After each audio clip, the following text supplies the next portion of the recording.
is worship? Is it a song we sing, a moment we feel, or a ritual we repeat? Or is it something more? Worship is not just a sound. It's Christ forming within us. It's not just personal, but a people gathered, united, transformed. It's not empty routines, but a living devotion. Worship is not just responding to the call. It's us becoming more like Him. Because worship doesn't stop when the music fades.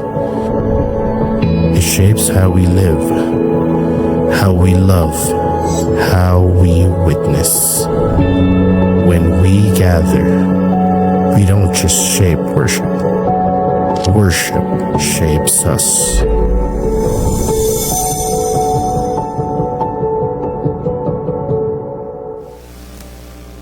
And I invite you all to stand as we read the Word of God this morning.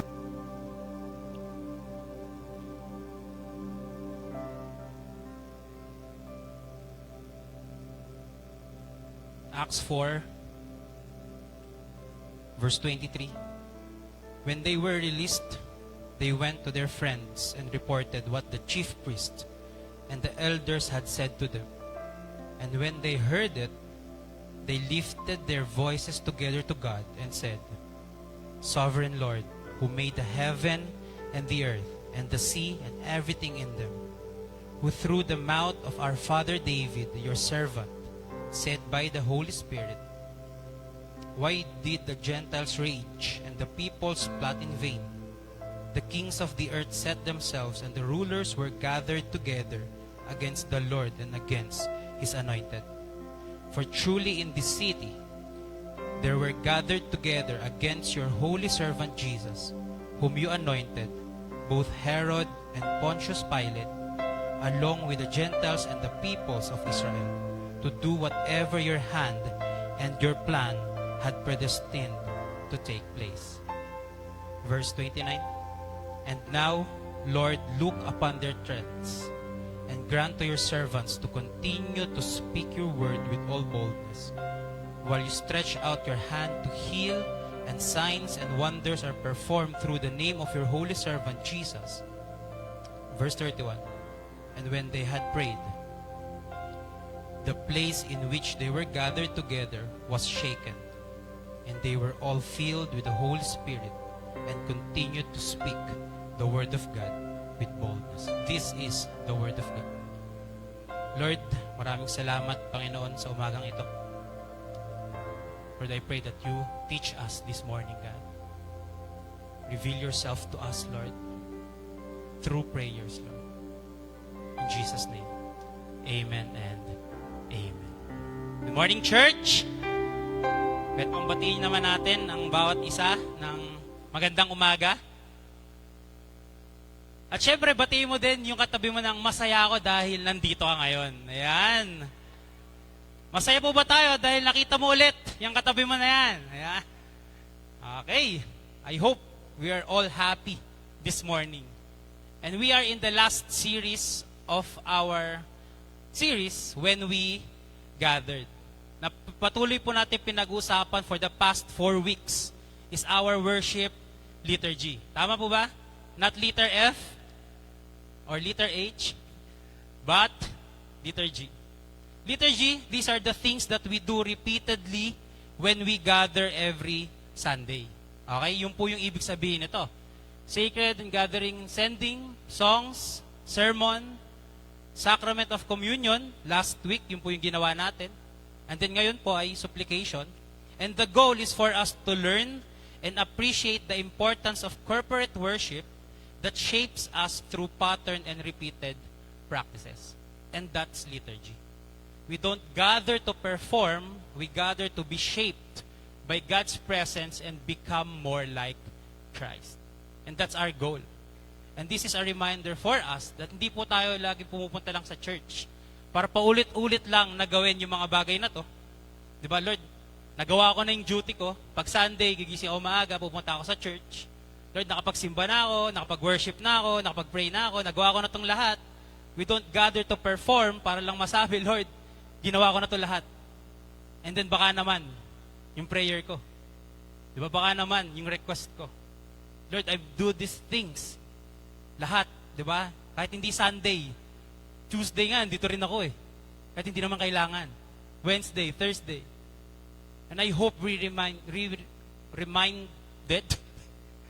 maalala natin, okay? That we don't gather to perform.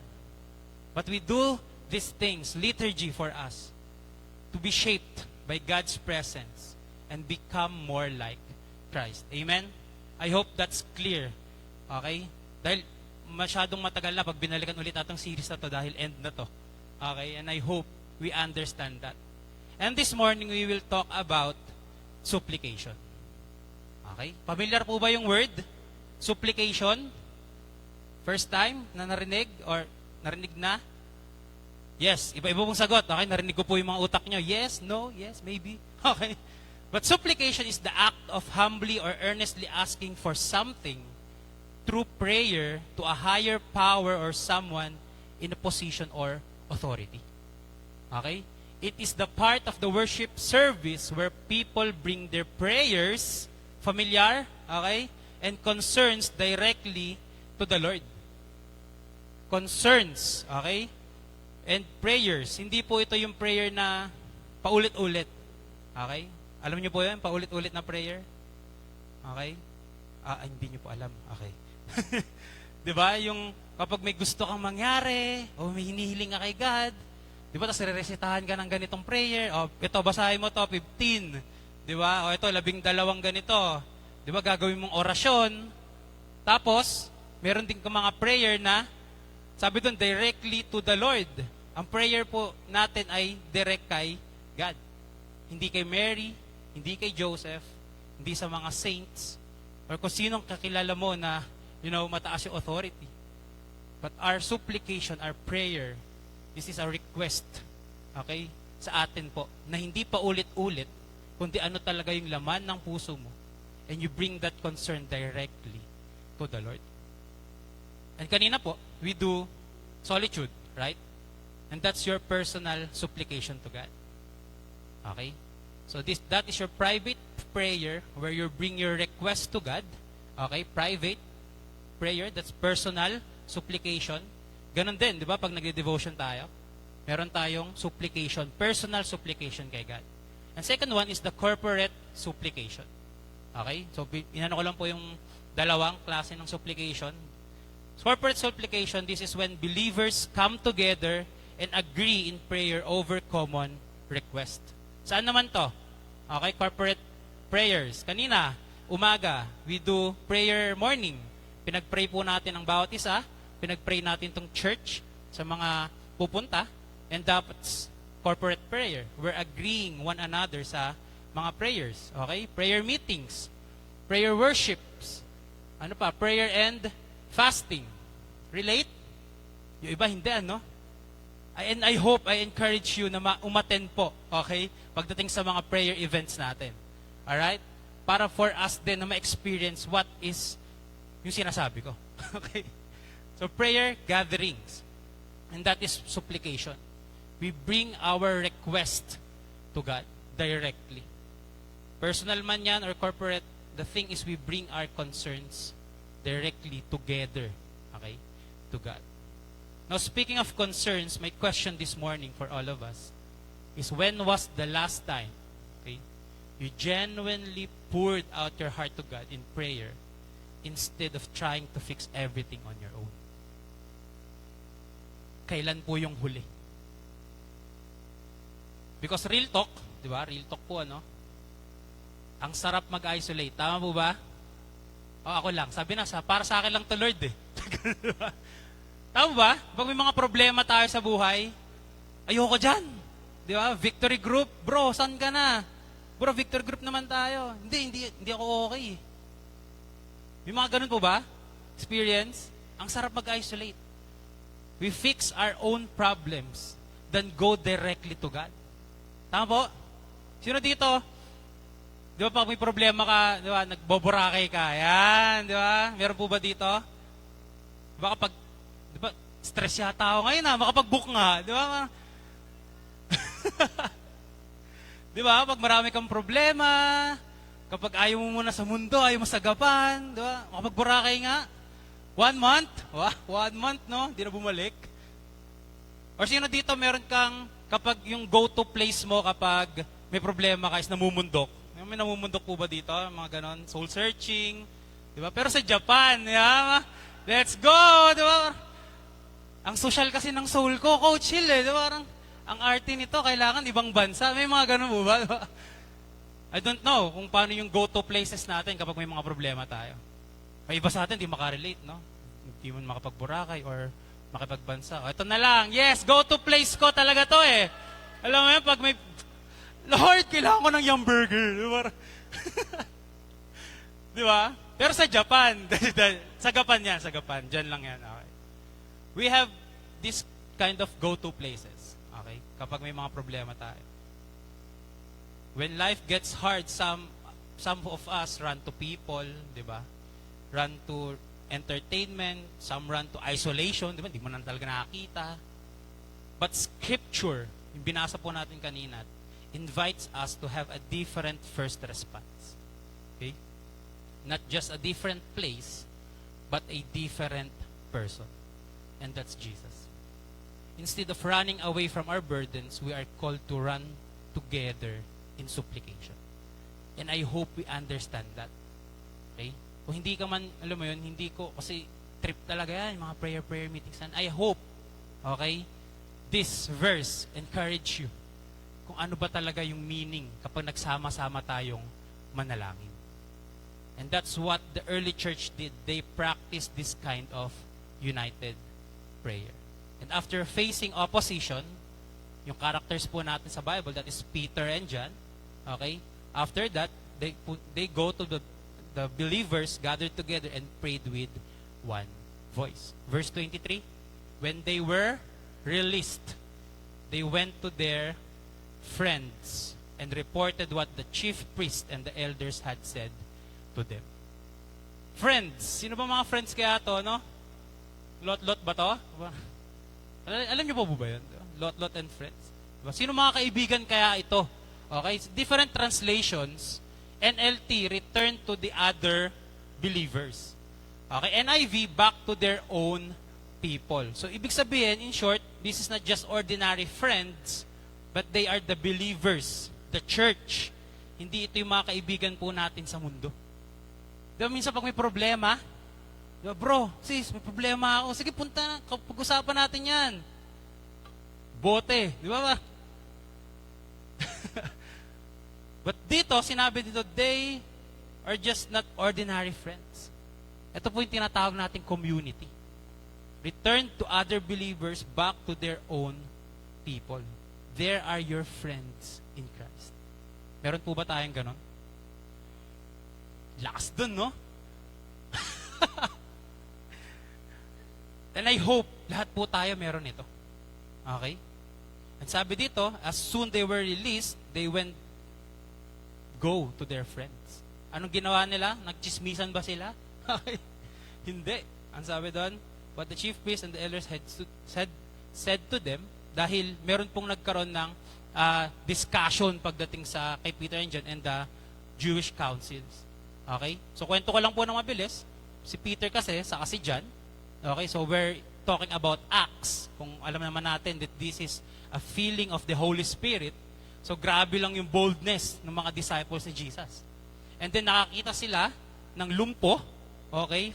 Since birth, tong lumpo na to. And then, Peter and John, pinagaling tong lumpo na to, nakakita. Okay? Hindi na gets. Okay? Nakalakad. Okay? Nakalakad po tong lumpo na to. Morning po, ano?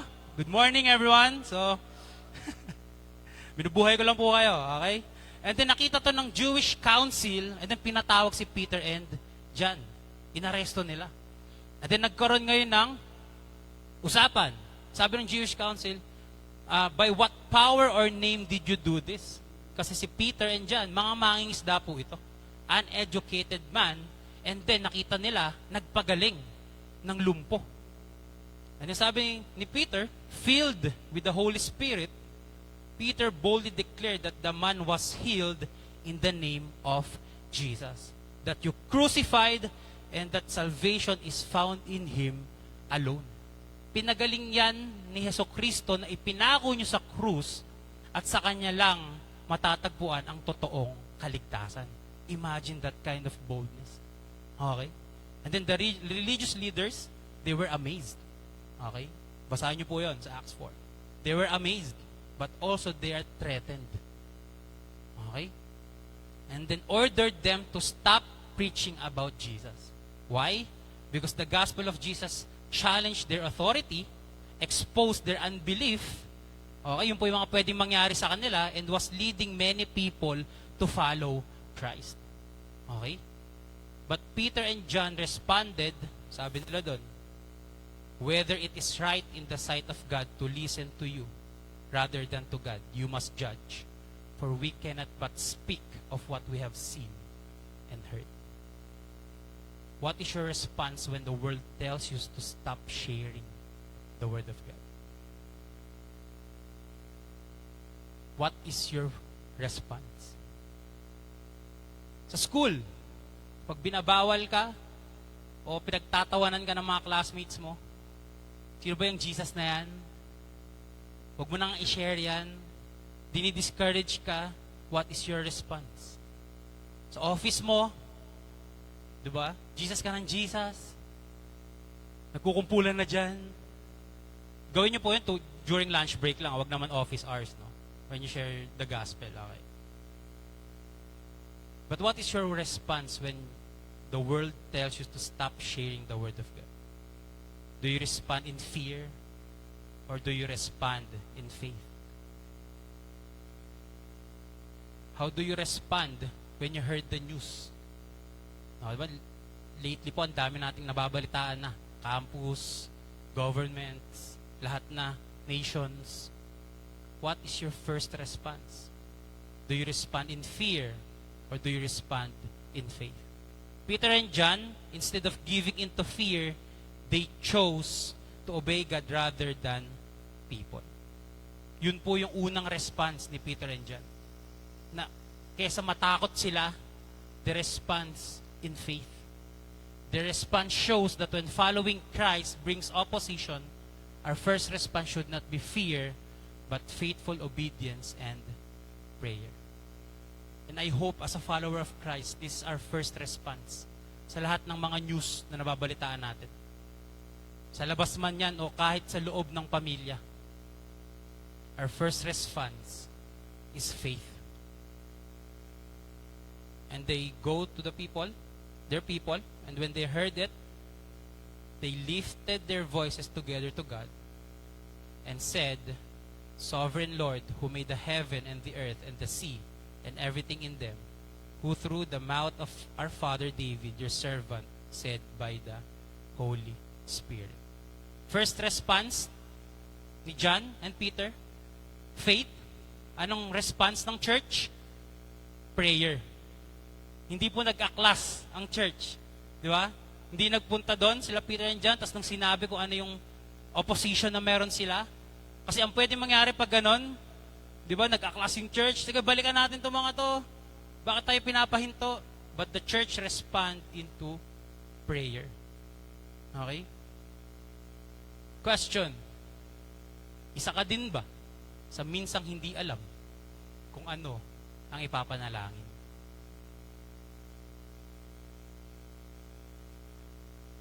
Nilagay ko po yung question na to judge kung paano tayo mag-pray, short or long. But it is important for us to know how do we do it. Okay? Naalala ko lang po, no? Nung mga kabataan ko. Kabataan, no? Sobrang tanda ko na yata.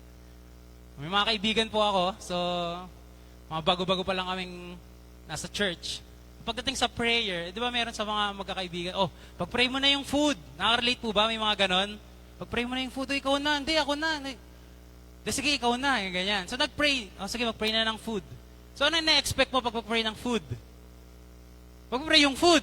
Di ba? Lord, thank you for this food. Maging kalakasan sa aming katawan. Ganyan. Nakaano kami.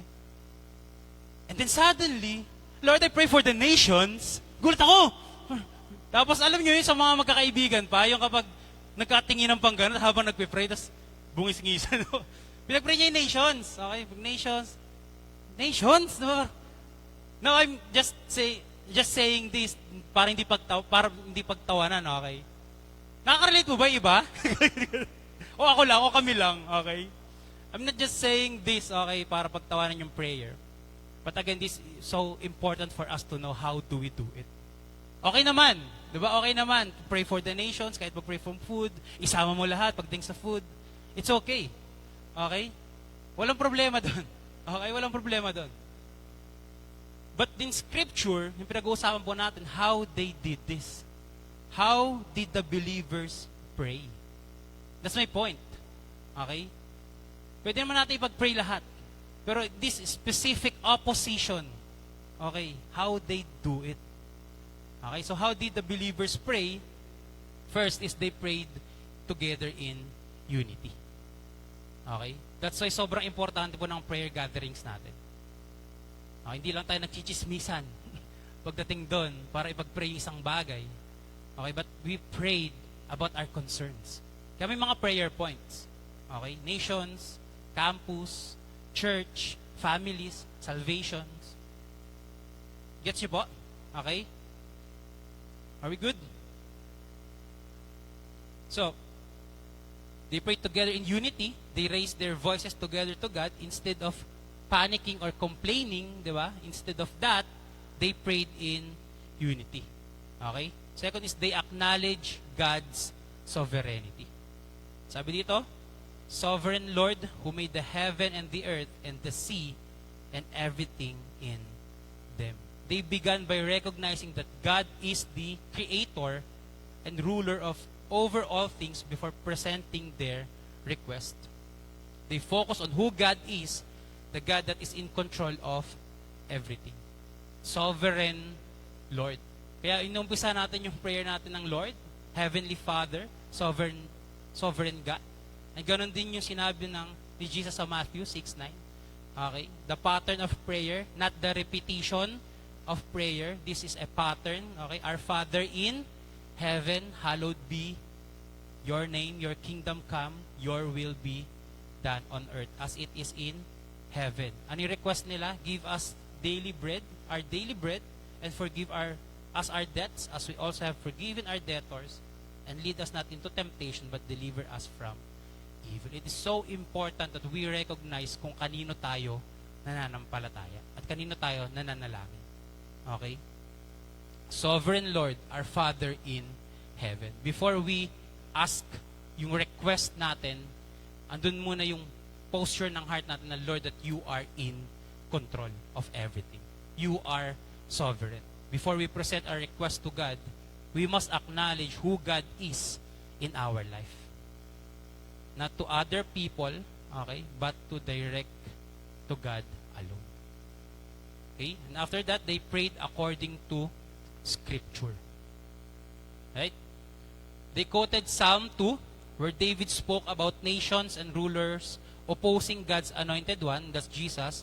They recognized that what was happening to them had already been foretold in Scripture. Ito po yung verse na yon. Why did the Gentiles rage and the peoples plot in vain?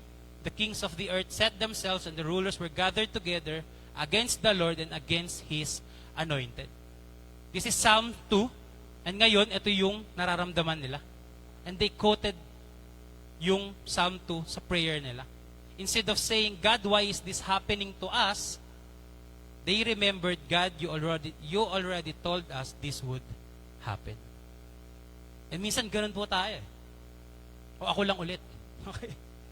Lord, bakit ba nangyayari sa akin to? Di ba? Umattend naman ako ng church. Linggo-linggo.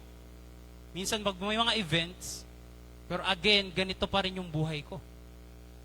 Wala naman akong ginagawang mali o kasalanan. But still, I'm experiencing this. But remember the Scripture. Na sobrang halaga po talaga ng binabasa natin yung Bible. Kapag natatakot ka, di ba? Basa lang ng Bible. Sasagot si God. When you feel afraid on yourself or to share the gospel, remember Jesus saying, I am with you always. When you feel weak sa lahat ng mga bagay, remember that God's grace is sufficient and His power is made perfect in weakness. Ano pa? Jesus said, in this world you will have trouble. But Jesus said, take heart, I have overcome the world. It's all in Scripture. Okay? Andito na po lahat. Kaya kung tatanungin, Lord, bakit? Lord, bakit nangyari lahat ng to? Bakit ganito? I hope you remembered that God already told us this would happen. Kaya minsan nagugulat tayo because we're not reading the Scripture. And then they prayed.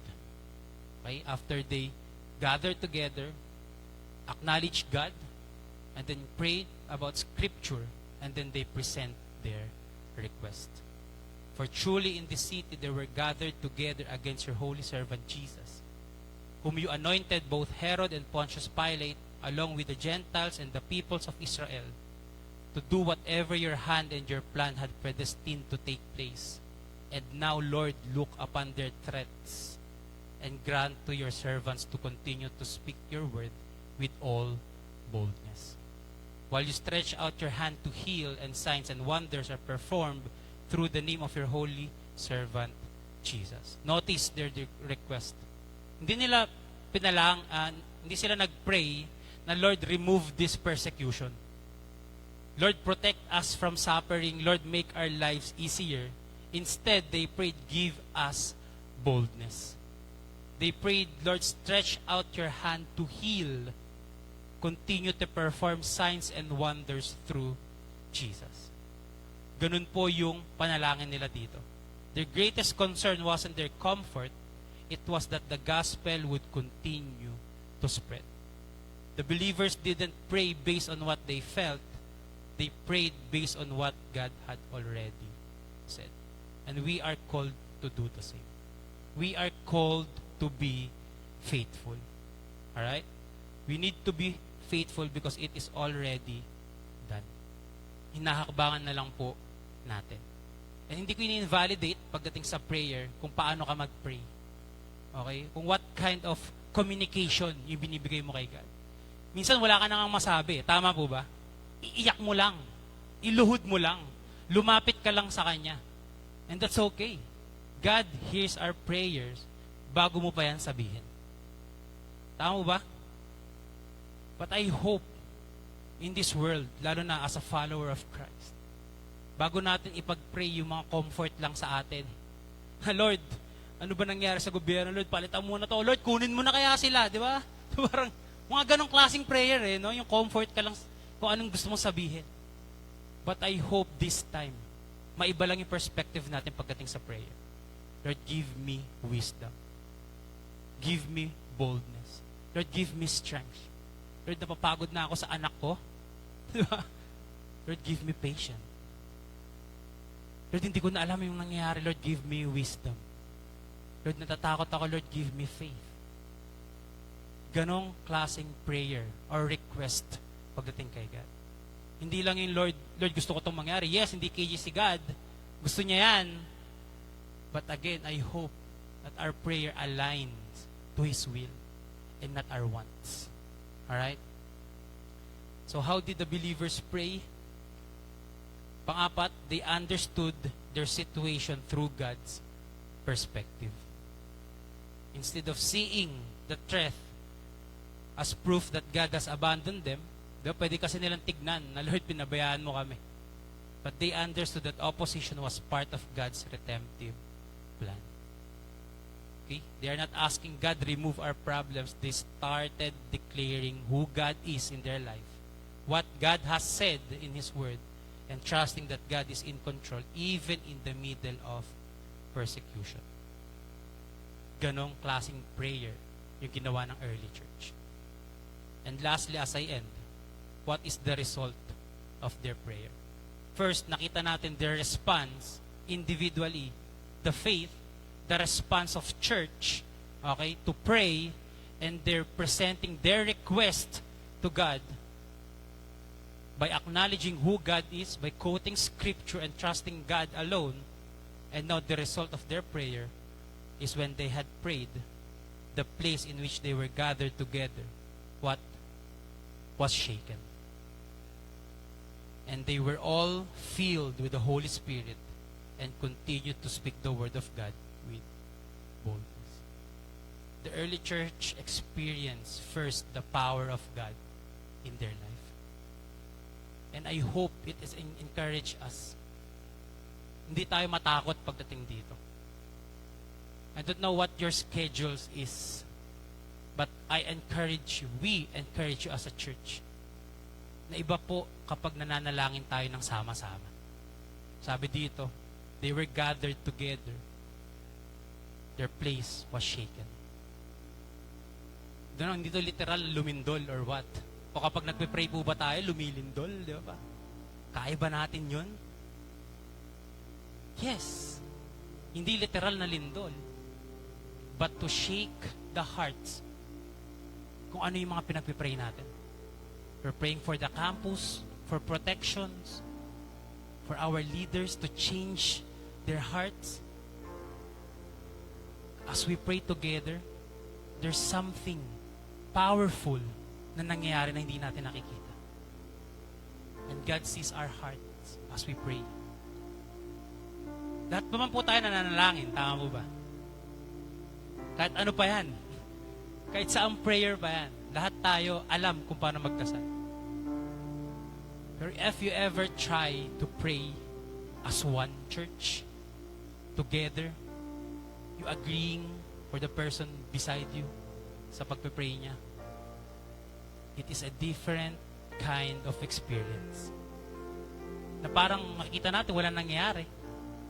Pero eventually, ang answer lang ni God is yes and amen. Tama po ba? But take note of this. Also, the answer of God is maybe no and wait. Yung minsan nandun tayo sa posture ng Lord, yes and amen. But again, minsan ang answer din ni God is no and wait. Not for us na parang pahirapan, but for us to discipline and to wait for His will. And that's prayer. That's a communication to God. That's how we bring our request to God. And this is exactly what our church doing today. We pray for one another. We pray together. We gather in corporate supplication not because we are afraid, but because we recognize our dependence on God. Iba rin po talaga pag may kasama sa buhay. Tama ba? Iba kapag nananalangin tayo sama-sama. Alam niyo po yung walis? Ting-ting. Sino na po nakagamit? Lahat naman po tayo, no? Try mo magwalis ng isa lang. Hirap, no? Tinaray ko po yun, eh. Wala nangyayari. Di ba? Pero iba pag sama-sama, no? Pag madami. Ganon din sa prayer. I'm not saying kapag nag-pray ka, wala nangyayari. Pero iba pag may nananalangin sa'yo. Iba kapag may, bro, kamusta ka? Sis, kamusta ka? Iba yung pakiramdam, no? And I hope, I encourage you, sa mga wala pang community, let's, manage our time para pumunta dito. Ang dami po nating communities.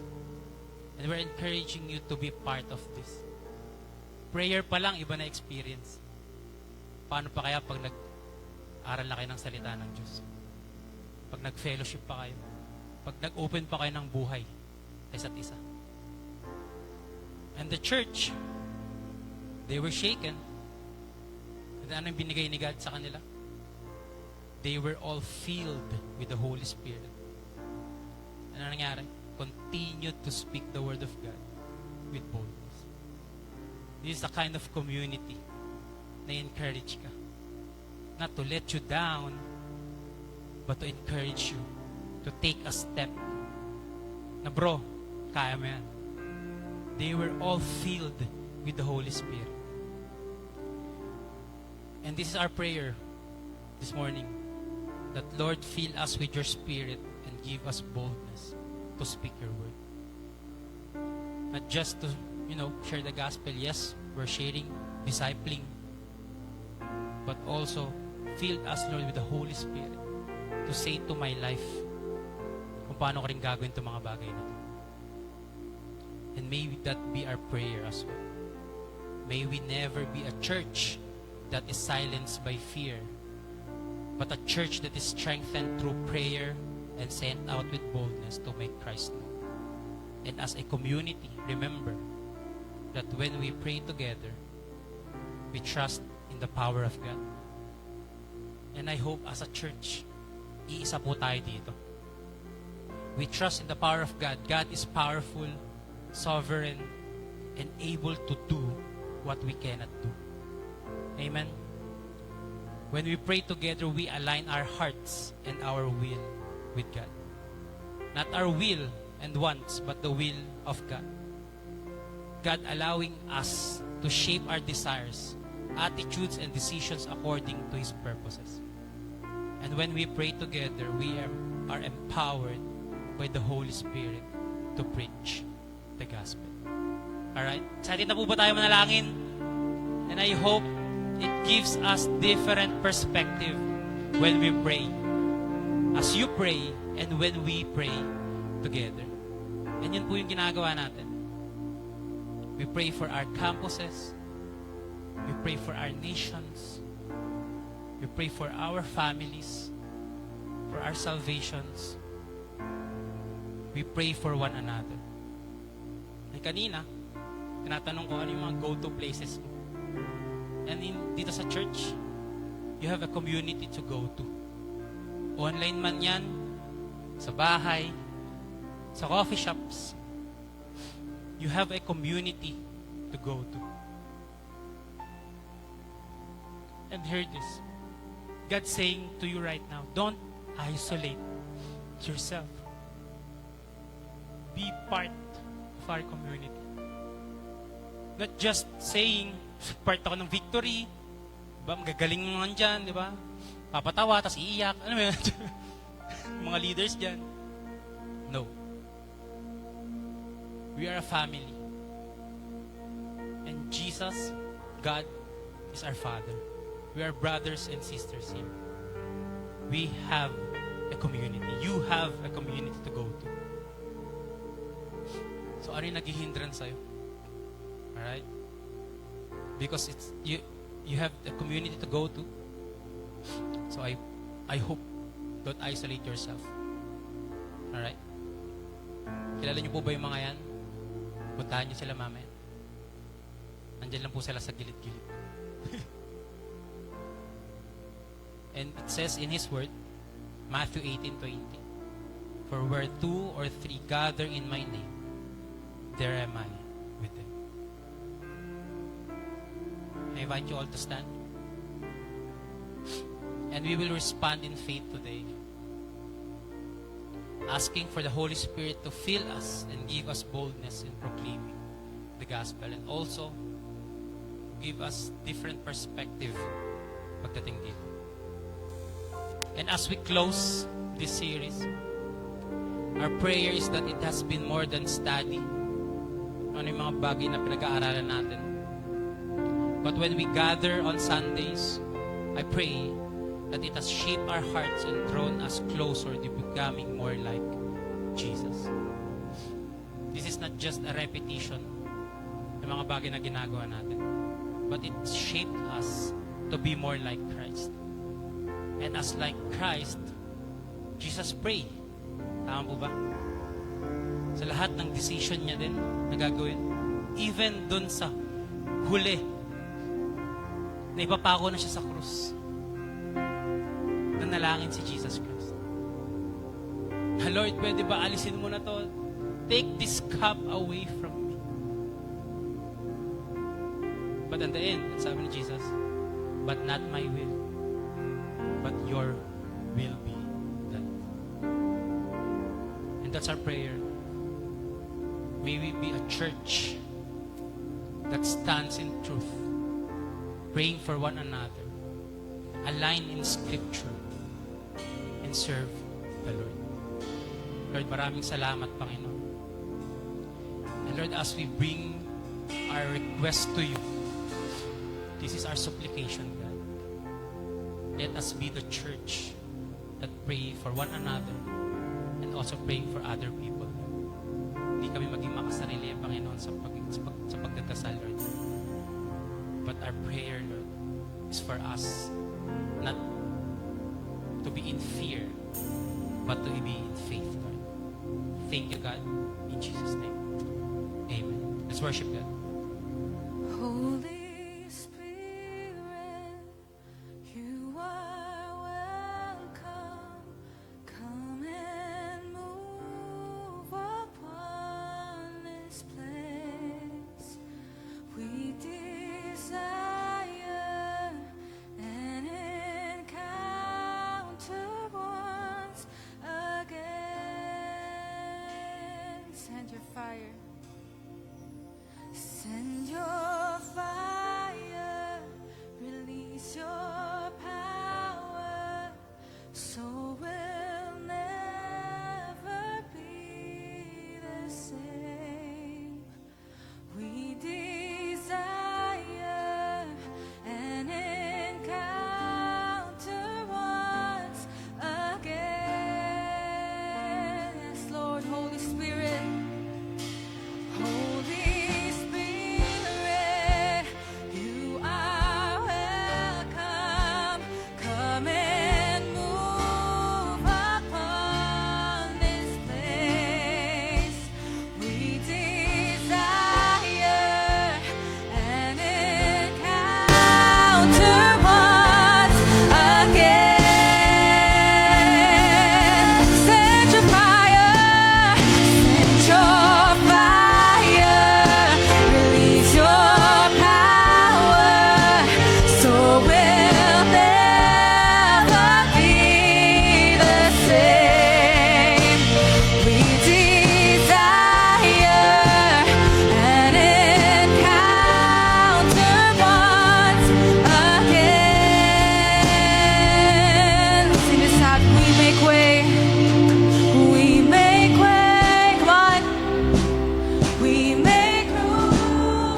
Have your way.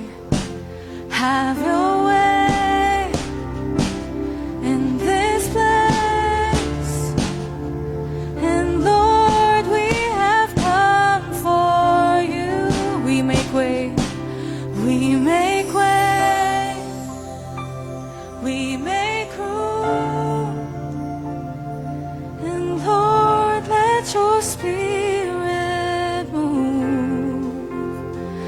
Have your way in this place. Lord, we have come for you. Thank you, Lord. We have come for you, God. Thank you, Lord Jesus. And now for us to apply these things, mga principles, na ganito pala yung nangyayari pag nagpe-pray. For us to have in faith and in fear. And ito po yung nangyayari when we pray together. Na may challenge for you is to be involved. Is to participate in what we're doing as a church. Sabi mo sa katabi mo, makikita kita next time.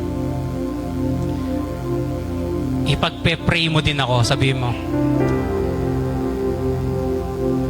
And for us to apply this, is yun po yung gagawin natin. Is to be involved. Involve yourself to participate. Yes, alam natin paano mag-pray. Pero iba yung pakiramdam pag pinag-pray naman natin yung iba. Right?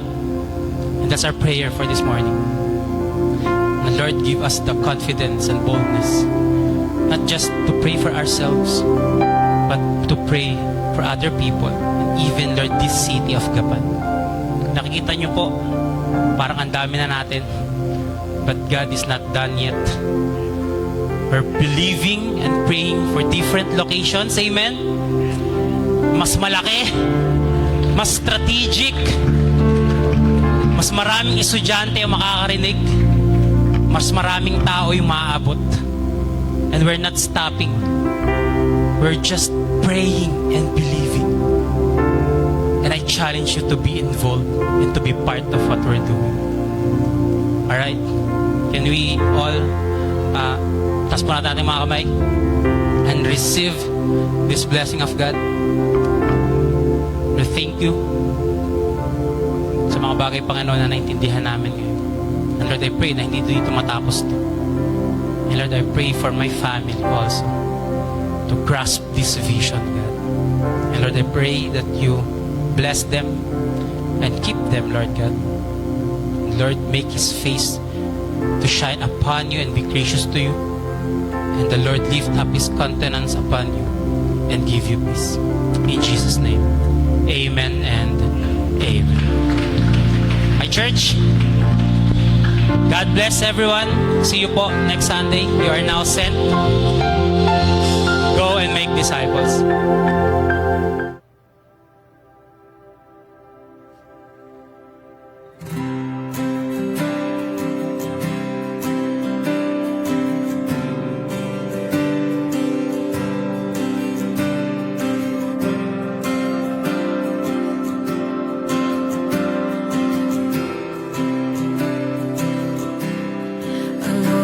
Invited, the banquet prepared, and at His table there is still room. We crossed the borders and over the plains to search for the broken, for there is still